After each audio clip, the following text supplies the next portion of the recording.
സുലൈസിക്കിലേക്ക് ഒരിക്കൽ കൂടി സുനിൽ, ഇതിലിപ്പോൾ മുകളിൽ നിന്ന് സമ്മർദ്ദം വന്നാൽ വഴങ്ങേണ്ട വിഭാഗങ്ങളാണ് താഴെയെല്ലാം. അതുകൊണ്ട് പരോൾ ലഭിക്കുമെന്ന് മുകളിൽ നിന്ന് കൃത്യമായ ഉറപ്പ് ലഭിച്ചതിൻ്റെ അടിസ്ഥാനത്തിലായിരിക്കുമോ ഈ രണ്ട് പ്രതികളും അപേക്ഷ നൽകിയിട്ടുണ്ടാവുക? ഈ പ്രതിഷേധങ്ങളെയൊക്കെ, കുടുംബത്തിൻ്റെ ഒക്കെ അമർഷവും എല്ലാം മറികടന്നുകൊണ്ടും ഈ പ്രതികൾക്ക് പരോൾ ലഭിക്കുമെന്നുള്ളൊരു സൂചനയുണ്ടോ ഇപ്പോൾ? സിഫുദ്ദീൻ, നോക്കൂ, അതായത് പെരിയ കൊലപാതക കേസിന്റെ ആദ്യഘട്ടം മുതൽ CPM പറഞ്ഞുകൊണ്ടിരിക്കുന്ന ഒരു വാദം, ഈ കേസുമായി ഏതെങ്കിലും തരത്തിൽ CPM-ന് ബന്ധമില്ല, ഇത് രാഷ്ട്രീയ കൊലപാതകമല്ല, മറിച്ച് ഇത് വ്യക്തിവൈരാഗ്യമാണ്. ഒന്നാം പ്രതി പീതാംബരന് ഉണ്ടായിരുന്ന വ്യക്തിവൈരാഗ്യമാണ് കൊലപാതകത്തിലേക്ക് നയിച്ചതെന്നായിരുന്നു CPM ആദ്യഘട്ടത്തിൽ തൊട്ടേ പറഞ്ഞുകൊണ്ടിരുന്നത്. പക്ഷേ പിന്നീട് CBI ഒക്കെ വന്നതോടുകൂടി കേസിലേക്ക് CPM-ന്റെ പ്രധാനപ്പെട്ട നേതാക്കൾ, ജില്ലാ കമ്മിറ്റി അംഗങ്ങളും ജില്ലാ സെക്രട്ടേറിയറ്റ് അംഗം അടക്കമുള്ള ആളുകളൊക്കെ എത്തപ്പെടുന്നു. പിന്നീട് ഇതിൽ ശിക്ഷ ലഭിക്കുന്നു. ശിക്ഷ പിന്നീട് ആ 4 പേരുടെ ശിക്ഷ സ്റ്റേ ചെയ്തിട്ടുണ്ട്. പക്ഷേ അങ്ങനെയൊക്കെ ആണെങ്കിൽ കൂടിയും CBI കോടതി കഴിഞ്ഞ ജനുവരി 3-ാം തീയതി ഈ നേതാക്കളടക്കമുള്ള ആളുകൾക്ക് ശിക്ഷ വിധിക്കുന്ന ഒരു സാഹചര്യം കൂടി ഉണ്ടാകുന്നു. പക്ഷേ അപ്പോഴൊക്കെ അതിൻ്റെ ഈ പാർട്ടി ബന്ധമില്ല എന്ന് പറയുമ്പോഴും പാർട്ടി എപ്പോഴും കൂടെ ഉണ്ട് എന്നുള്ള കൃത്യമായ മെസ്സേജ് ആദ്യഘട്ടം മുതൽ തന്നെ CPM നൽകിക്കൊണ്ടേയിരുന്നു. അതായത് വേണ്ടുന്ന നിയമസഹായങ്ങളൊക്കെ പ്രതികൾക്ക് ചെയ്തു കൊടുത്തു. നമ്മൾ കണ്ടതാണ്, പീതാംബരൻ അടക്കമുള്ള ആളുകൾ ശിക്ഷിക്കപ്പെടുന്നതിന് ശേഷം അവരെ പ്രധാനപ്പെട്ട നേതാക്കളൊക്കെ കോടതി വരാന്തയിൽ പോയി കാണുന്നു. പിന്നീട് അവരിവിടെ ജയിൽ മോചിതരാകുന്ന സമയത്ത്, ജയിലിലേക്ക് എത്തുന്ന സമയത്ത് കണ്ണൂരിൽ നമ്മൾ കണ്ടതാണ്. കണ്ണൂരിലെ CPM നേതൃത്വം ഒന്നടങ്കം അവിടേക്ക് എത്തി അവർക്ക് അഭിവാദ്യങ്ങൾ അർപ്പിച്ച് മടങ്ങുന്ന കാഴ്ച നമ്മൾ കണ്ടതാണ്. അതായത് പാർട്ടി ഒപ്പമുണ്ട് എന്നൊരു ആത്മവിശ്വാസം അവർക്ക് പകർന്നു കൊടുക്കുകയായിരുന്നു എല്ലാ ഘട്ടത്തിലും CPM-ന്റെ നേതൃത്വം നൽകിയത്. സ്വാഭാവികമായും CPM നേതൃത്വത്തിന്റെ അനുഗ്രഹാശസ്സുകളോടുകൂടി ആണ് ഉറപ്പായും ഈ പ്രതികൾ ഇത്തരത്തിൽ പരോളിന് വേണ്ടി അപേക്ഷ നൽകിയിരിക്കുന്നത് എന്നത് ഉറപ്പാണ്. അതായത് സൈഫുദ്ദീൻ പറഞ്ഞതുപോലെ കിട്ടുമെന്ന് ഉറപ്പുണ്ടെങ്കിൽ മാത്രമാണ്, അല്ലെങ്കിൽ അങ്ങനെ ഒരു ഉറപ്പ് കിട്ടിയതുകൊണ്ട് മാത്രമാണ് പെരിയ കേസിലെ 2 പ്രതികൾ ഈ കേസുമായി ബന്ധപ്പെട്ടുകൊണ്ട് ഈ കേസിൽ പരോളിന് അപേക്ഷ നൽകുന്നത്. പരോളിന് അപേക്ഷ നൽകിയാൽ സ്വാഭാവികമായി ഉണ്ടാകുന്ന നടപടിക്രമം നമുക്കറിയാം. അതായത് ജയിൽ അധികൃതർക്ക് പരോളിന് അപേക്ഷ നൽകുന്നു. അതിന് പിന്നാലെ തന്നെ പോലീസ് റിപ്പോർട്ട് ആവശ്യപ്പെടുകയാണ്. പോലീസിന്റെ റിപ്പോർട്ട് ആവശ്യപ്പെട്ടാൽ, പോലീസിന്റെ റിപ്പോർട്ട് അനുകൂലമാണെങ്കിൽ സ്വാഭാവികമായും ജയിൽ അധികൃതർ അവർക്ക് പരോൾ നൽകും. അതാണ് സാധാരണഗതിയിലുള്ള ചട്ടം. ഇവിടെ ഇപ്പോൾ ഇതിനെ അനുകൂലിച്ച് സംസാരിക്കുന്ന CPM-ലെ തന്നെ വിഭാഗം പറയുന്നത്, അല്ലെങ്കിൽ അവരുമായി അടുത്ത കേന്ദ്രങ്ങൾ പറയുന്നത്, ഈ അറസ്റ്റ് ചെയ്ത അന്നു മുതൽ ഈ കേസുമായി ബന്ധപ്പെട്ട് ക്രൈംബ്രാഞ്ചും ഒപ്പം CBI-യും അറസ്റ്റ് ചെയ്ത 2 പ്രതികളാണ് സുബീഷും സുരേന്ദ്രനും. ഈ 2 പേരെയും അറസ്റ്റ് ചെയ്ത അന്നു മുതൽ അവർ ശിക്ഷ അനുഭവിച്ചുകൊണ്ടിരിക്കുകയാണ്. ഇത്രയും വർഷമായിട്ടും അവർ ജുഡീഷ്യൽ കസ്റ്റഡിയിൽ തന്നെയാണുള്ളത്.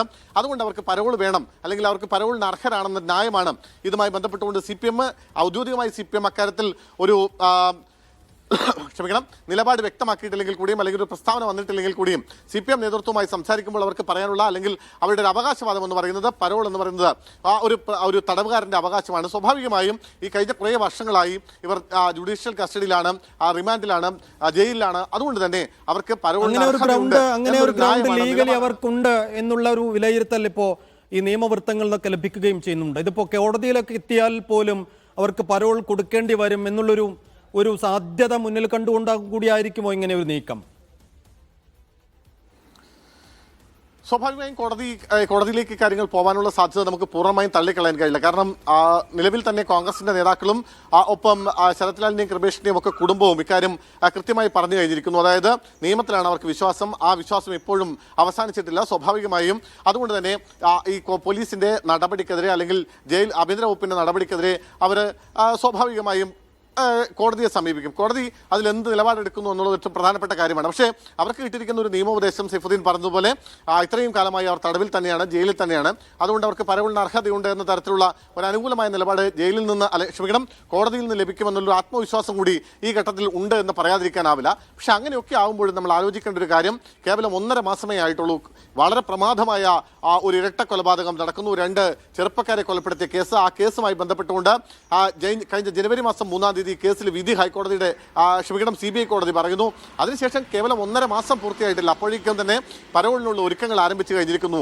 അതിനു മുമ്പ് ഈ കഴിഞ്ഞ ദിവസം നിയമസഭയിൽ വെച്ച രേഖ നമ്മൾ കണ്ടിരുന്നു. ടി.പി. ചന്ദ്രശേഖരൻ വധക്കേസുമായി ബന്ധപ്പെട്ടുകൊണ്ട് 1000 ദിവസം വരെ ഇതിനോടകം പരോളിലിറങ്ങി നടന്ന ഇത് കേസിലെ പ്രധാനപ്പെട്ട പ്രതികളുടെ ഒക്കെ ലിസ്റ്റ് ഈ അടുത്ത കാലത്ത് പുറത്തു വരികയും ചെയ്തിട്ടുണ്ട്. പക്ഷേ അതിനെയൊക്കെ CPM നേതാക്കൾ ന്യായീകരിക്കുകയാണ് ചെയ്തത്. അത് പരോൾ തടവുകാരന്റെ അവകാശമാണെന്ന നിലപാടാണ് CPM എല്ലാ ഘട്ടത്തിലും ഈ വിഷയവുമായി ബന്ധപ്പെട്ട് അവരുടെ എല്ലാ നേതാക്കളും പ്രതികരിച്ചത്. സ്വാഭാവികമായും ഈ കേസിലും CPM-ന്റെ ഒരു നിലപാട്, നയം അത് തന്നെയാണ് എന്ന് വേണം നമുക്ക് കരുതാൻ. അങ്ങനെ പോലീസ് റിപ്പോർട്ട് കൂടി അനുകൂലമാകും, അങ്ങനെ ഒരു ആത്മവിശ്വാസത്തോടുകൂടി അല്ലെങ്കിൽ അത്തരമൊരു ഉറപ്പിന്റെ പശ്ചാത്തലത്തിലാവണം ഈ സ്വാഭാവികമായും ഇത്തരത്തിൽ ഒരു പരോൾ നീക്കത്തിലേക്ക് പോകുന്നത്.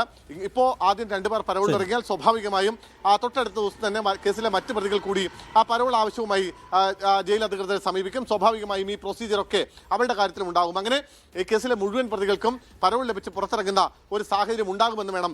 അതാണ് ഇതിന്റെ ഏറ്റവും പ്രധാനപ്പെട്ട ഒരു അപകടം എന്ന നിലയ്ക്ക് നമുക്ക് ചൂണ്ടിക്കാട്ടിക്കാനുള്ളത്. ശരി സുനിൽ, എന്തായാലും CBI കോടതി ശിക്ഷ വിധിച്ച് 1.5 മാസം തികയുന്നതിന് മുമ്പേ തന്നെ അതിലെ പ്രധാനപ്പെട്ട 2 പ്രതികൾ പരോളിനായി അപേക്ഷ നൽകിയിരിക്കുന്നു. അപ്പോൾ പരോൾ കിട്ടും എന്ന ഉറപ്പിന്റെ പശ്ചാത്തലത്തിൽ മാത്രമാണ് ഈ അപേക്ഷ നൽകിയത് എന്നുള്ള ഒരു സാധ്യതാ വിലയിരുത്തൽ ഈ ഘട്ടത്തിൽ പുറത്തു വരുന്നുണ്ട്. വലിയ പ്രതിഷേധം, വലിയ അമർഷം ഇതിനകം കുടുംബത്തിൽ നിന്നും ഒപ്പം കോൺഗ്രസ് പാർട്ടിയിൽ നിന്നും വരികയും ചെയ്യുന്നുണ്ട്. എതിർപ്പുകളും അമർഷങ്ങളും ഒക്കെ മറികടന്നുകൊണ്ടും ഈ 2 പ്രതികൾക്ക് പരോൾ നൽകുമോ സർക്കാർ എന്നുള്ളതാണ് എനിക്ക് കാത്തിരുന്നു കാണേണ്ടത്. വിശദാംശങ്ങൾ നൽകിയത് സുനിൽ ഐസക്.